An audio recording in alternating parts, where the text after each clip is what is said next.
बिस्मिल्लाहिर्रहमानिर्रहीम। अस्सलाम वालेकुम दोस्तों, आप देख रहे हैं डेली न्यूज़। और आज की सबसे बड़ी न्यूज़ जो सऊदी गवर्नमेंट की तरफ से अनाउंस की गई है हज के हवाले से, वो आप लोगों को साथ में बताता चलूँ। इसमें काफ़ी सारी इन्फॉर्मेशन है, तो वीडियो आखिर तक देखिए ताकि आप सारी इन्फॉर्मेशन से वाक़फ़ हो सके। जैसा कि आप सब जानते हैं कि पिछले साल तकरीबन 25 लाख मुसलमानों ने मुख्तलिफ ममालिक से फ़रीज़ा हज अदा किया था, लेकिन इस साल कोरोना वायरस की वजह से पूरी दुनिया में लॉकडाउन और फ़्लाइट्स ऑपरेशन मुअत्तल हैं। तो इसका मतलब ये है कि लोग हज करने के लिए सफ़र नहीं कर सकेंगे। तो इस हवाले से आज सऊदी हुकूमत ने ये ऐलान किया था कि एक मखसूस तादाद में हाजी जो हैं मुख्तलिफ़ नेशनैलिटियों से, मुख्तलिफ़ ममालिक से, वो जो ऑलरेडी सऊदी अरेबिया में मुकीम हैं वो हज कर सकेंगे।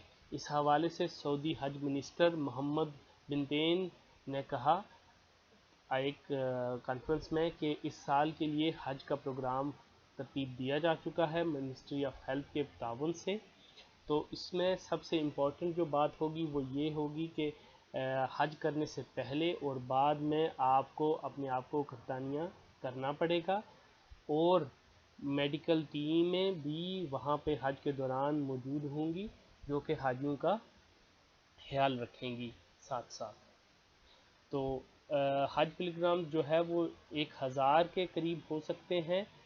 जो इस वक्त की करोना वायरस के हवाले से सिचुएशन है उसके पेश नज़र सिर्फ वही लोग इस हज के करने के काबिल होंगे जो इस वक्त सऊदी अरेबिया में हैं और उनकी उम्र 65 साल से कम है, और उनको कोरोना वायरस की तशख़ीस इससे पहले नहीं हो सकी।